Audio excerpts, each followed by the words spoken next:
আচ্ছা, আপনাদের কি লজ্জা করে না যে 96% বিল্ডিং ঢাকা শহরে অবৈধ, এই কথাটা বলতে কি লজ্জা করে না? তা 80%ই আবার প্ল্যান পাস অনুমোদনবিহীন।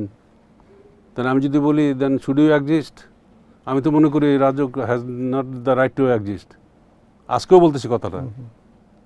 যে রাজুক থাকা অবস্থায় না, এই পরে আমি শহরে সিদ্দিক বুকে মাঝখানে বসে আছে রাজুক। ওনারা তাহলে কি করলেন?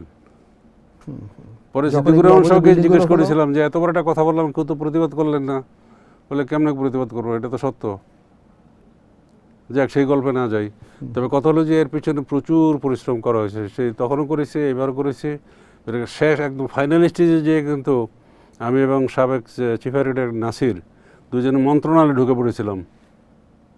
আমি এক মাস এটার সঙ্গে রিলেটেড একটা একটু কোয়ালিটি নিয়ে একটা প্রশ্ন করতে চাই যে রাজুকে তো আর্কিটেকচারাল ড্রয়িংটা সাবমিট করতে হয়, যদিও রিসেন্ট বলছে যে স্ট্রাকচারাল ড্রয়িংটা সাথে দেওয়ার জন্য, কিন্তু এই স্ট্রাকচারাল ড্রয়িংটা তো অ্যাকচুয়ালি রাজুকের কি এই জনবল আছে যে এই স্ট্রাকচারাল ড্রয়িংটা ফলো আপ করবে? এই যে অনেক বিল্ডিং যারা করছে সবগুলো কি কোয়ালিটি মেনটেন করা হচ্ছে? যেমন ভূমিকম্পে কি এই বিল্ডিংগুলো টিকে থাকতে পারবে কিনা? 80% বিল্ডিং প্ল্যান পাস করা ছাড়া বানায় ফেলেছে লোকজন, সেইটা দেখানোর জনবল নাই। আপনি এরপরে কি কথা বলতে চান? তাহলে মানে কিসের কোয়ালিটি নিয়ে আপনি কি, রাজুকের কি সক্ষমতা আছে যে কোয়ালিটি তারা কন্ট্রোল করবে?